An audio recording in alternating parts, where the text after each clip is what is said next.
Assalamualaikum warahmatullahi wabarakatuh. Perkenalkan, nama saya Mahmud Al-Hasan dari TRI kelas 2B. Sini saya akan mengerjakan video penilaian ujian tengah semester yang terbagi menjadi dua tugas. Yang bagian pertama, bagian A adalah demonstrasi dan validasi teknis, yaitu menjalankan dan menjelaskan konsep-konsep pemrograman yang telah dipelajari seperti GitHub, Best Practice, dan Python Essential 2. Lalu beberapa pertanyaan tentang tantangan dalam mempelajari ini pada bagian B. Oke, langsung saja ke bagian pertama, yaitu adalah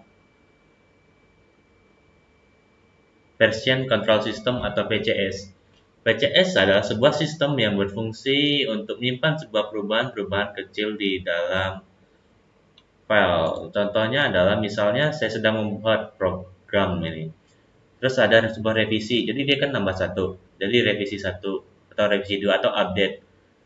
Nah, kalau nggak pakai VCS kan jadi pusing nih, ada banyak sekali filenya. Tapi kalau pakai VCS dia cuma satu file saja. Jadi kalau sewaktu-waktu ini bermasalah, jadi kembali lagi ke masa lalu ya tinggal lewat commit yang tersimpan di dalam VCS-nya saja. Eh, bisa kembali? Oh, bisa.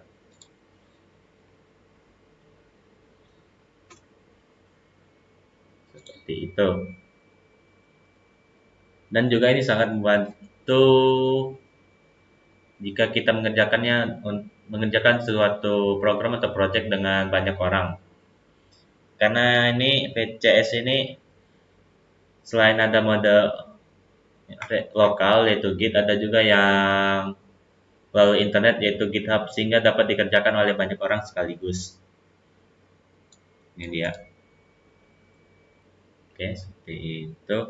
Terus di sini ada sebuah link yang akan menuju ke website untuk install Git. Lalu ada sebuah perintah yaitu git config yang fungsi untuk memberikan seperti nama dengan username ataupun juga email. Dan cara untuk mengecek hasilnya adalah dengan git config list, dan ini dia keluar username pada git dan juga user email pada git yang terinstall di laptop ini, yaitu namanya Mahmud Al-Hasan dengan email mahmudalhasan011@gmail.com. Itu lalu selanjutnya ada sebuah repository ya, atau dapat sebut juga sebagai gudang untuk menyimpan semua perubahan-perubahan yang telah dilakukan ke dalam file, perubahan-perubahan atau checkpoint file ke dalam Git gitu. Oke, mungkin lebih mudah langsung dipraktekkan saja dengan CMD. Untuk membuat sebuah repo yaitu gunakan perintah git init dan dia akan muncul git init dan filenya akan terbentuk. Ini ada sebuah repository. Lalu untuk mengeceknya ada sebuah perintah yaitu git status untuk memunculkan ada file apa saja yang ada di sini. Lalu untuk melakukan perubahan atau checkpoint, pertama filenya harus disimpan dulu dengan perintah git add bintang untuk semua file yang ada di sini. Bisa juga dengan setelah git add langsung tulis nama filenya, maka file itu doang yang akan ditambahkan ke git. Atau tesnya lagi dengan git status dan dia menjadi hijau seperti ya yang ada di sini. Jika dia sudah menjadi hijau atau sudah ada di dalam git, tapi ini belum disimpan checkpointnya. Untuk menyimpannya gunakan perintah git commit in lalu masukkan namanya, misalnya checkpoint 1, dan lupa tutup lagi tanda petik, enter, lalu cek dengan git status dan dia hilang. Lalu ini untuk fungsi git, misalnya pada ini dilakukan sebuah perubahan, misalnya enter atau Ya misalnya di situ aja lalu di save agar filenya rusak. Selanjutnya tes dengan git status, maka dia akan jadi merah. Itu artinya filenya telah dilakukan sebuah perubahan. Jadi untuk menyimpannya lagi ya dengan git add lalu commit checkpoint 2 ter. Lalu untuk melihat hasil commitnya bisa menggunakan perintah git log, dan ini commitnya pun terlihat. Ini yang angka-angka aneh ini adalah commitnya. Ini ada nama dan kapan commit ini dilakukan. Ada checkpoint 2 dan juga checkpoint 1. Lalu git ini juga dapat dihubungkan dengan GitHub yang ada di online dengan perintah yaitu git add remote origin, lalu pastekan link dari repository GitHub dan dapat dipush dengan kode git push origin main agar kodenya diupload ke dalam GitHub. Contohnya seperti ini. Jadi kodenya akan muncul ke online dan dapat diakses kepada siapapun tergantung pengaturan repo di GitHub-nya itu untuk umum atau private. Karena ini melek, langsung close saja. Jadi untuk nomor 1, oh ya, ada juga namanya itu git tag. Ya, ada itu di sini.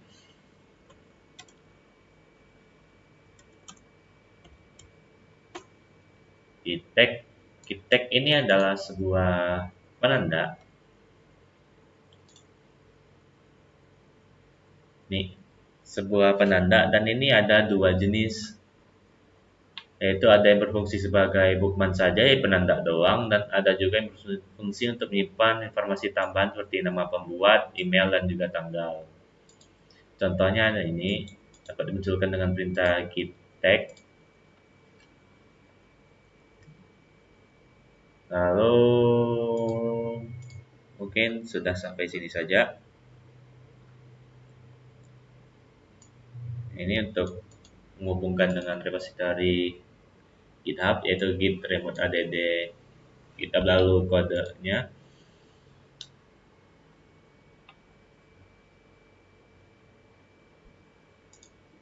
Lalu ada juga sebuah perintah yaitu git clone yang berfungsi untuk mengcopy atau download ataupun juga clone repository yang ada di GitHub ke dalam GitHub online ke lokal atau Git yang ada di dalam komputer. Oke, untuk pertemuan pertama cuma seperti itu saja. Salah. Oke, selanjutnya the Zen of Python, yaitu keindahan penulisan atau aturan di dalam menulis kode Python. Sini ada 19 aturan yang terdapat dalam The Books of Pipes, yaitu sebuah buku panduan yang diciptakan oleh organisasi ataupun komunitas Python yang berisi kumpulan pedoman, the best practice, deskripsi fitur, dan juga implementasi baru. Tambahan di lainnya yang disebut sebagai PEPs, contoh yang pasti akan terinstall saat kita mencoba menginstal Python, program Python pada komputer. Ini contohnya versi yang ada di sini itu 26 pada Python 3.12 versi Python. Sini ada link untuk cekannya, untuk cek atau download Python.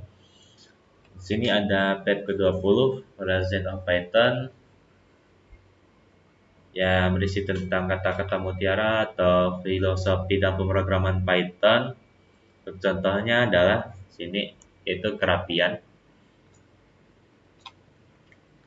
Seperti pada dua contoh program ini, Ini sebenarnya kalau dijalankan sama dan fungsinya juga akan sama, jalan normal tanpa ada masalah.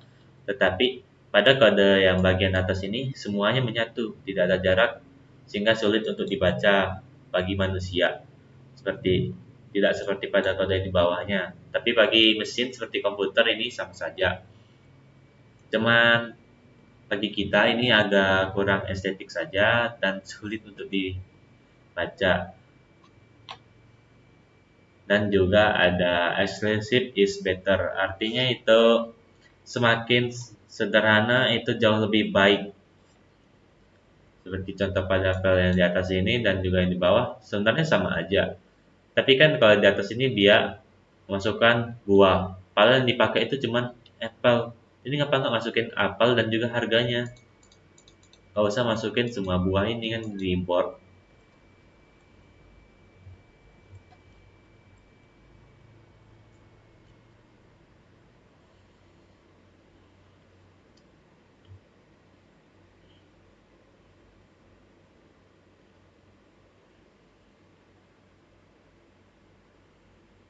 Tab 8 yaitu tentang peraturan-peraturan.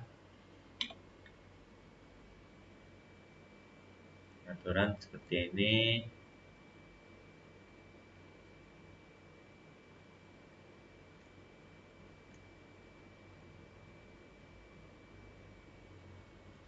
Aja gitu biar lebih simpel dan sisanya sama aja. Jadi intinya pada pertemuan kedua ini bahas tentang kerapian, keindahan dan penulisan Python serta cara untuk mengetahuinya menggunakan flag 8 melalui CMD. Untuk mengetahui ini kira-kira apa kira-kira yang tidak sesuai dengan design of Python pada kode program yang sedang dibuat. Misalnya pada program ini nih kepalangan sudah terbuka. Caranya adalah dengan perintah select 8 dan enter.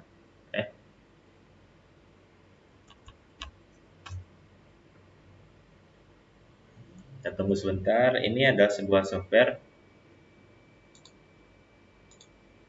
untuk mengecek jika ada sebuah masalah. Ini dia langsung lewat aja, artinya semuanya normal, tidak ada masalah di dalam file ini. Jadi untuk pertama mungkin kita coba buat ini, cobain aja, lalu save dan tes lagi dengan tab 8, maka dia akan muncul flag 8 ini memunculkan kodenya. Itu sini ada E303 dari design of Python, artinya terlalu banyak area kosong, ini sampai 7 pada baris ke 168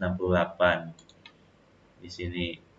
Jadi fungsinya itu adalah untuk mengetahui di mana kira-kira yang tidak sesuai dengan peraturan peraturan tentang estetika dan penulisan kode Python.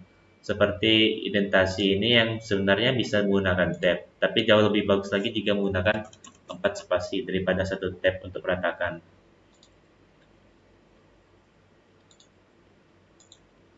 Oke, mungkin untuk bagian kedua cukup sampai di sini. Ayolah, selanjutnya lanjut ke bagian mini project.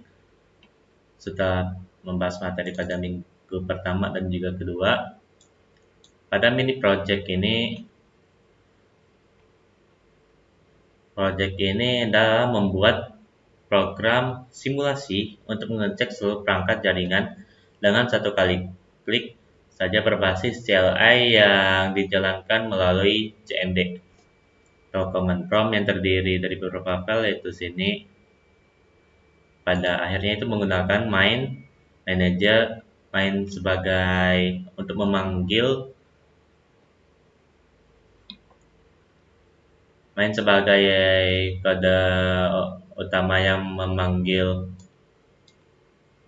kode-kode program yang lainnya, yaitu lalu ada manager yang berfungsi sebagai logika yang akan memproses input output, lalu ada device yaitu yang berisi fungsi untuk pengecekan tentang perangkat-perangkat yang ada. Pada mini project ini, untuk lebih simpel mungkin dari atas ke bawah saja. Pada file main terdapat sebuah perintah yaitu dari netops. Netops ini adalah sebuah folder. Ini dia setelah kode program main ada sebuah folder yaitu netops yang berisi beberapa jenis file lagi. Jadi dia dari netops masuk ke device, memasukkan fungsi router dan juga switch. Begitu juga di bawahnya masuk ke folder netops yang tadi, masuk ke file manager dan import network manager. Jadi kita menjalankan main ini, nanti mainnya akan memanggil kode yang ada di device dan juga yang ada di manager agar jadi semakin rapi dan juga mudah untuk penambahan fungsi ataupun alokasi fungsi ataupun memperbaikan sesuatu, karena dia nggak jadi satu semua di sini. Jika ada apa-apa tinggal beresin aja sedikit yang ada di tempat yang bermasalah. Lalu sini ada nama dan juga npm. Ini pengenalan aja. Full name artinya kalau nanti ada tulisan inisial seperti ini, full name, dia akan memunculkan ini. Sini ada sebuah fungsi yaitu hostname factory yang berfungsi untuk menghasilkan hostname secara otomatis yang memiliki nilai yaitu kode lokasi, dan sini lokasi itu sama dengan kode lokasi, dan ini untuk merapikan tulisan input output, ini untuk merapikan hasil outputnya nanti. Lalu sini ada sebuah fungsi lagi generate name, bikin nilai tipe perangkat yaitu nanti ada router atau switch dan juga ID untuk urutannya, dan ada strip dan upper lagi untuk merapikan hasilnya input yang diterima nanti.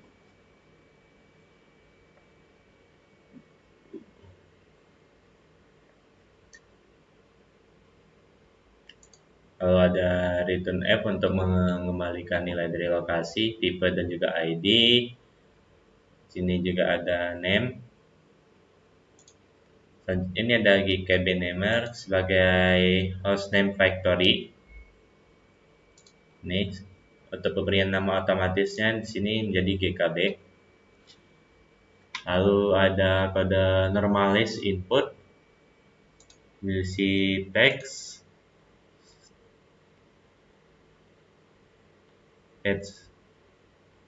lalu sini ada fungsi normalis input yang berfungsi untuk membersihkan sisa-sisa spasi, misalnya ada kelebihan spasi di awal atau di akhir, dan juga mengubah teks inputnya menjadi huruf-huruf kapital yang dilakukan dengan perintah ini. Lalu ada fungsi add device with factory, ini untuk menerima input penambahan misalnya tipe perangkatnya, sini router atau switch, untuk menerima input ID dan juga IP address yang fungsinya diambil itu dari manager dengan prinsip OOP itu di dalam kurung ini agar file datanya itu dapat terbagi atau dapat saling diakses oleh kode-kode program yang membutuhkan. Lalu ini untuk merapikan, ini dasar saja. Jika misalnya inputnya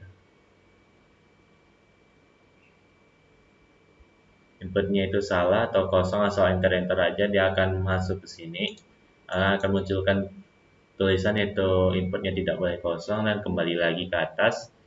Jadi kalau ada sesuatu yang terlewat atau kayak masalah atau error, dia nggak akan langsung berhenti, jadi langsung kembali lagi ke bagian yang bermasalah untuk minta ulang input agar programnya tidak langsung berhenti gitu.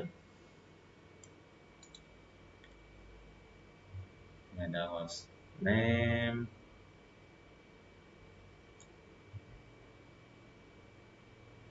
ini juga sama saja, ini untuk perangkat. Ini manager add device.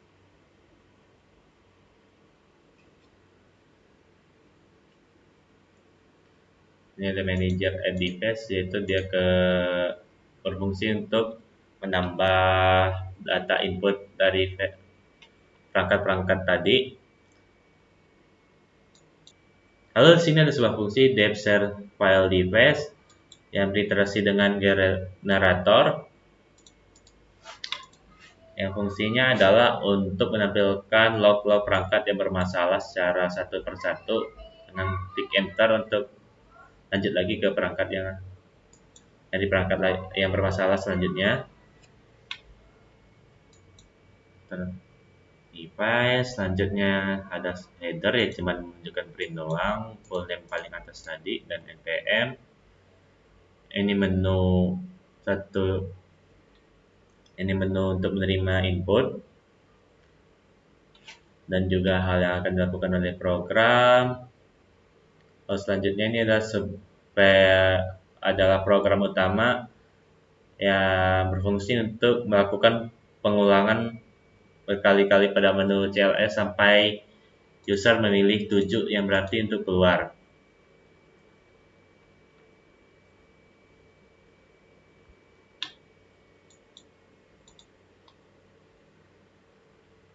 Menunjukkan header, memanggil manager, dan ini untuk menerima input, dan else terakhir ini jika inputnya tidak ada di antara 1 sampai 7, misalnya salah ketik ataupun asal enter aja, maka dia akan kembali lagi biar nggak ada error, minta input ulang, dan ini untuk lanjutkan pengulangan. Oke, selanjutnya di manager ini berfungsi untuk mengelola daftar perangkat jaringan dan juga menjalankan pengecekan status, menyimpan riwayat, dan juga menyediakan generator untuk pencarian perangkat yang bermasalah. Dan dia menggunakan dari NetOps, dia memanggil sebuah fungsi yang ada di dalam device sini. Kalau ada audit log file yang berfungsi untuk memberikan nama network log audit yang ada di sini nanti setelah programnya berjalan. Lalu ada sebuah fungsi save log to file yang berguna untuk menyimpan hasil lognya, itu hasil catatan-catatan, misalnya ada kegagalan atau apa pada pengecekan, ke dalam file text format txt ini agar lebih ringan. Lalu ada kelas network manager yang berfungsi untuk mengelola inventory perangkat jaringan dan juga menyimpan daftar perangkat dan riwayat aktivitas, serta bertanggung jawab untuk menjalankan pengecekan status dan juga menangani error yang muncul dari perangkat, lalu menyediakan generator. Di dalamnya ada sebuah fungsi dev init yang menggunakan prinsip OOP ini self untuk berbagi data atau informasi agar semua program yang ada di dalam kelas ini dapat mengakses informasi yang dibutuhkan oleh kode programnya. Init ini fungsinya untuk inisiasi daftar perangkat dan juga riwayat sebagai atribut doang, karena dia di dalam file init tuh nggak ada apa-apa, kosong. Lalu ada sebuah fungsi dev add device Menggunakan OOP juga untuk menambahkan objek perangkat ke dalam inventory. Lalu ada sebuah fungsi find object untuk mencari objek atau perangkat berdasarkan hostname ataupun IP address-nya. Lalu ada sebuah fungsi check all device untuk mengecek status semua perangkat yang ada di dalam inventory, dan metode ini juga menangani custom exception secara spesifik dan juga menampilkan tindakan penanganan sesuai dengan jenis error. Ini sistem menolak inventory perangkat masih kosong. Misalnya kalau dia asal usernya mau cek semua perangkat doang, padahal dia belum menambahkan perangkat gitu. Ini ada sebuah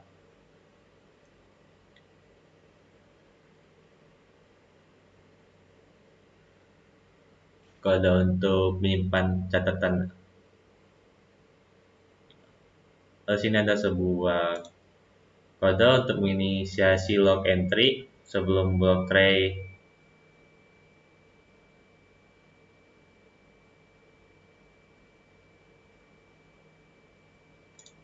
Lalu di sini ada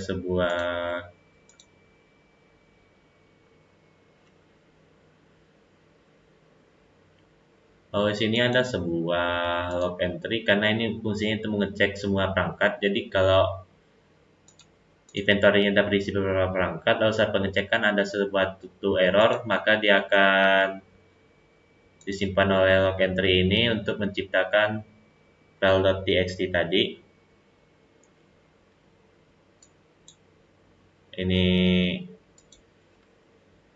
yang untuk menyimpan historinya ke dalam baris log txt. Lalu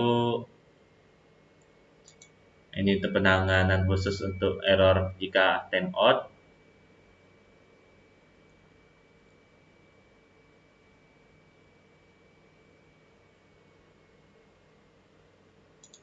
Oke, seperti itu. Lalu ini ada sebuah perintah karena ini kan fungsinya untuk mengecek semua perangkat jika sudah ada inventory-nya. Jadi kalau sudah ada perangkat di dalam inventory itu dia akan dicek, lalu hasilnya akan disimpan oleh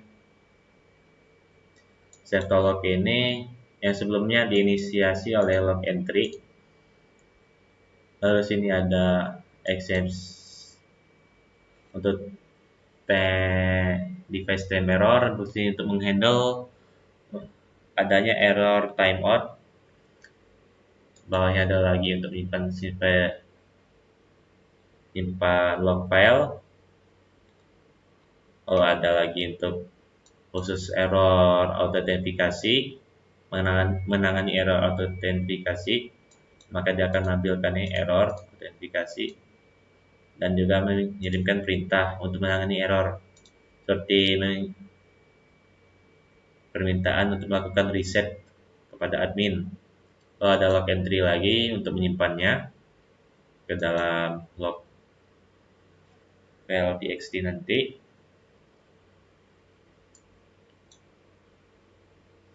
Ini finally untuk menyimpan log ke. Lalu ada fungsi untuk menunjukkan device. Device ini fungsinya cuma untuk menunjukkan perangkat apa saja yang sudah tersimpan di dalam program ini saat dijalankan, seperti hostname, nama IP, lalu statusnya, lalu show history untuk menunjukkan history apa saja yang telah dilakukan, seperti pengecekan, penambahan perangkat pada program ini, dan juga sebuah fungsi untuk menemukan atau mencari log perangkat yang bermasalah secara on demand menggunakan generator. Lalu ada fungsi print incident report untuk mencetak laporan insiden jaringan dari file audit log. Intinya dia menyusun sebuah laporan dengan cara ini membuka file audit log-nya dengan mode R atau read, lalu membaca semua baris dan menerapkan filter lambda dengan kata kunci file atau error tidak diketahui, menampilkan hasil saringannya secara ringkas dan juga efisien, biar nanti user tinggal klik enter enter aja untuk melihat apa saja sih yang bermasalah, ya munculnya satu-satu gitu. Selanjutnya program device. Pada program device ini dia dari from random, artinya dia memasukkan sesuatu yang acak, itu radian, random dan juga choice kemungkinan. Sini ada kelas yang berfungsi untuk menciptakan simulasi kegagalan koneksi atau timeout. Lalu ada kelas authenticating error untuk simulasi kegagalan, ada kelas network device yang berfungsi untuk mempresentasikan perangkat jaringan secara umum. Sini ada definisi init lagi untuk menginisiasi atribut umum perangkat-perangkat seperti nama, ID, address, status, dan juga tipe device-nya bisa seperti switch atau router. Lalu ada fungsi check status yang berguna untuk mensimulasikan pengecekan koneksi dasar ke perangkat dengan adanya kemungkinan 20% terjadi kegagalan seperti timeout error atau exception secara acak di sini. Dan kalau berhasil dia akan return ping oke aja. Terus ini ada router device, yaitu sebuah kelas router device, yaitu sebuah child class untuk perangkat router yang akan mewarisi semua atribut dari network device dan menampilkan simulasi pengecekan routing protokol yang diawali dengan inisiasi router device dengan memanggil konstruktor parent, lalu fungsi cek status yaitu untuk menambahkan pengecekan OSPF pada router. Bawahnya lagi ada kelas switch device yaitu child class juga untuk perangkat switch yang akan mewarisi semua atribut dari network device dan menambahkan simulasi pengecekan VLAN dan juga STP yang diawali dengan inisialisasi, lalu pengecekannya ini pengecekan VLAN dan juga STP. Baiklah, selanjutnya bagian B yaitu refleksi dan tantangan. Materi yang paling berkesan saya adalah materi OOP, karena materi ini membuat penulisan kode menjadi jauh lebih rapi. Jadi saya itu tidak perlu menulis ulang kodenya yang sama berulang-ulang untuk mengatur rotor dan juga switch. Walaupun untuk di awal-awal ini lumayan pusing untuk cara penggunaan cara pengaplikasiannya. Lalu materi yang paling menantang bagian kedua, yang paling menantang menurut saya adalah closure dan juga lambda, karena cara kerjanya yang lumayan bikin bingung karena beda banget dengan fungsi-fungsi yang ada pada biasanya.